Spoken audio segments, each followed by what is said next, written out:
नमस्कार। आज हम एक ऐसे सफर पर निकलने वाले हैं जो वाकई बहुत ही खास है। हम बात कर रहे हैं दुनिया के सबसे महान और विशाल महाकाव्यों में से एक, रामायण की। देखिए, रामायण सिर्फ एक पुरानी कहानी भर नहीं है। ये एक ऐसी शक्तिशाली गूंज है, एक ऐसा रिपल इफेक्ट है जिसने हजारों सालों से समय और सरहदों को पार किया है। आज के इस विश्लेषण में हम यही समझने की कोशिश करेंगे कि कैसे प्राचीन काल के कुछ श्लोकों ने पूरी दुनिया की कई संस्कृतियों को हमेशा के लिए बदल कर रख दिया। तो चलिए शुरू करते हैं। अब जरा एक पल के लिए सोचिए। रोशनी का त्योहार दिवाली, इंडोनेशिया के बाली द्वीप का वो मशहूर अग्नि नृत्य और भारत की सबसे पुरानी कविता, इन तीनों में क्या समानता है? पहली नज़र में तो ये बिल्कुल अलग लगते हैं ना, लेकिन इन सब का मूल स्रोत एक ही है और आज हम इसी दिलचस्प कनेक्शन को डिकोड करने वाले हैं। तो आज के इस सफर का हमारा रास्ता कुछ ऐसा रहेगा। हम शुरुआत करेंगे वाल्मीकि के महाकाव्य से, फिर कहानी के मुख्य पड़ावों को देखेंगे। इसके बाद हम उन अध्यायों पर बात करेंगे जिन पर थोड़ा विवाद है, फिर अलग अलग धर्मों में इसके रूप, दक्षिण पूर्व एशिया में इसका असर, और अंत में इसकी उस सांस्कृतिक विरासत को समझेंगे जो आज भी जिंदा है। चलिए सीधा विषय पर आते हैं। पहला भाग, वाल्मीकि का महाकाव्य, एक उत्कृष्ट कृति की नींव। यहीं से इस पूरे ऐतिहासिक और सांस्कृतिक घटनाक्रम की शुरुआत होती है। 24,000, ध्यान दीजिएगा, ये कोई मामूली नंबर नहीं है। ये महर्षि वाल्मीकि के इस ग्रंथ के विशाल पैमाने को दिखाता है। जरा कल्पना कीजिए, लगभग 24,000 श्लोक जो 7 कांडों और 500 सर्गों में बटे हुए हैं। मतलब ये बिना किसी शक के विश्व साहित्य के सबसे बड़े और सबसे पुराने महाकाव्यों में से एक है। अब अगर इसके लिखे जाने के समय की बात करें तो विद्वानों का मानना है कि इसकी मूल रचना ईसा पूर्व 7वीं से 5वीं शताब्दी के बीच हुई होगी। इसका जो सबसे पुराना जीवित संस्करण हमें मिलता है वो लगभग 500 ईसा पूर्व का है।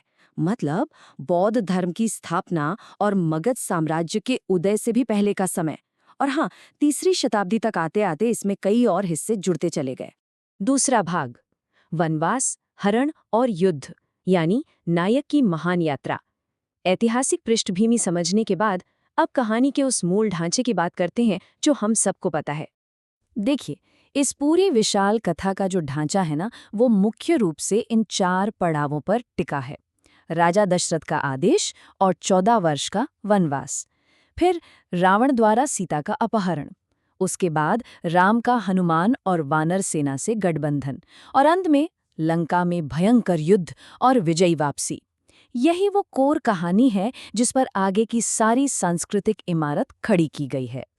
और इन्हीं 4 मुख्य पड़ावों के बीच कई ऐसी घटनाएं हैं जो सच में रोंगटे खड़े कर देती हैं।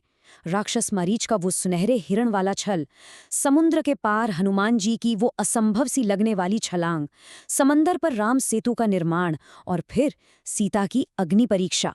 ये वो माइक्रो नैरेटिव्स हैं जो अरण्य, किष्किंधा, सुंदर और युद्धकांड को एकदम जीवंत बना देते हैं। अब सुंदरकांड का ये हिस्सा देखिए। सीता जी का ये कथन बहुत ही सशक्त है। जब हनुमान जी उन्हें बचाने लंका पहुंचते हैं तो वो बहुत स्पष्ट रूप से कहती हैं, जब राम नहीं थे तब रावण बलपूर्वक सीता को ले आया, और जब रावण नहीं था तब हनुमान सीता को वापस ले गए। राम को स्वयं आकर इस अपमान का बदला लेना चाहिए।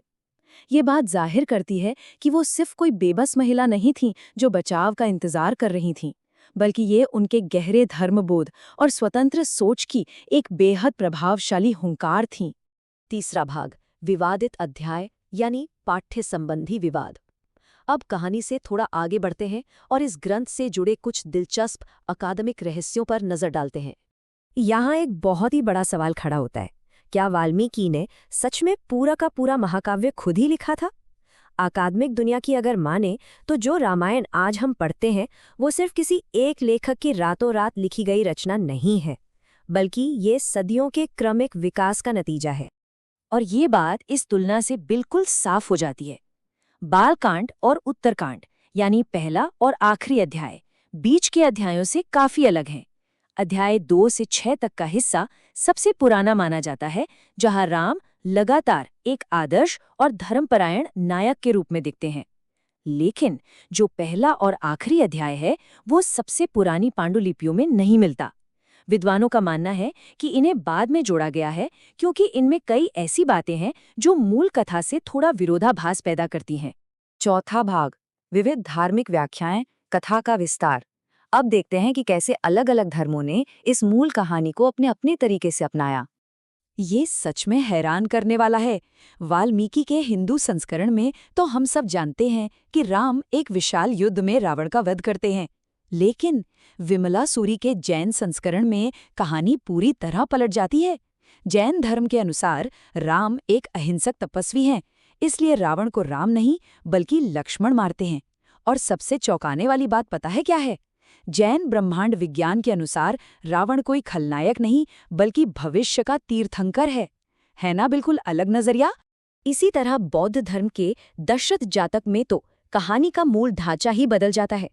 ये संस्करण अयोध्या के बजाय बनारस पर सेट है। और सबसे हैरानी की बात, यहाँ राम और सीता पति पत्नी नहीं बल्कि भाई बहन हैं। इस कहानी में एक दुष्ट सौतेली माँ से बचने के लिए उन्हें हिमालय भेज दिया जाता है। इसमें ना तो कोई रावण है, ना अपहरण और ना ही कोई युद्ध। ये बस परिवार और शांति की एक बहुत ही अलग कहानी है। पांचवां भाग, दक्षिण पूर्वी एशियाई छाप, एक महाद्वीपीय महाकाव्य। भारत की सीमाओं से बाहर इसका सफर और भी ज्यादा दिलचस्प है। चलिए देखते हैं कि कैसे ये कहानी पूरी दुनिया में फैली। थाईलैंड में जाकर ये रामकियन बन गई, फिलीपींस में महाराडिया लवाना, इंडोनेशिया में काकाविन रामायण और म्यांमार में यामाज़तदाओ। मतलब एक ही महाकाव्य का जो ग्लोबल फुटप्रिंट है वो वाकई में बहुत विशाल है। और जैसे जैसे इस कहानी ने सफर किया, हर जगह के स्थानीय रंग इसमें बड़ी ही खूबसूरती से घुल मिल गए। थाईलैंड में तो सीता को रावण की बेटी बता दिया गया और हनुमान को एक बहुत ही चुलबुले अवतार में पेश किया गया। फिलीपींस में ये एक बंदर राजा का स्थानीय महाकाव्य बन गया। और इंडोनेशिया में, वहां तो कहानी में पुनोकवन नाम के जोकर सेवकों की एंट्री हो गई। आज का जो मशहूर बालिनीज केचक अग्नि नृत्य है वो भी इसी से प्रेरित है। छठा और अंतिम भाग, एक स्थायी सांस्कृतिक विरासत, पन्नों से परे का प्रभाव। आइए देखते हैं कि कैसे ये प्राचीन श्लोक आज भी हमारी रोजमर्रा की जिंदगी का हिस्सा हैं। सबसे पहले राम राज्य की अवधारणा को समझना बहुत जरूरी है। ये एक निष्पक्ष और न्यायपूर्ण शासन का एक ऐसा यूटोपियन आदर्श है जहां आम लोग खुश, पूर्ण और संतुष्ट हैं। मजेदार बात यह है कि ये विचार सिर्फ किताब के पन्नों तक सिमट कर नहीं रह गया है। सदियों से इसने शासकों और आम नागरिकों के लिए एक नैतिक कंपास का काम किया है। और अगर हम इस महाकाव्य के सबसे जीवंत और आधुनिक प्रभाव की बात करें तो वो निस्संदेह दीपावली है। रोशनी का ये त्योहार 14 वर्षों के वनवास और बुराई पर जीत के बाद राम, सीता और लक्ष्मण की अयोध्या वापसी का जश्न है। जरा सोचिए, एक प्राचीन महाकाव्य का वो विजयी क्षण आज सीधे तौर पर दुनिया के सबसे बड़े उत्सवों में से एक बन चुका है। तो अंत में हमारे सामने ये सवाल आता है कि प्राचीन भारत की एक अकेली कविता ने आधी दुनिया के नैतिक कंपस को कैसे आकार दे दिया। साहित्य, धर्म, कला और हमारे दैनिक जीवन पर इसका प्रभाव सचमुच अविश्वसनीय है। इस पूरे रिपल इफेक्ट को देखने के बाद एक सवाल तो मन में जरूर आता है, क्या हम आज भी रामायण को सिर्फ पढ़ रहे हैं या हम असल में अनजाने में इसे जी रहे हैं?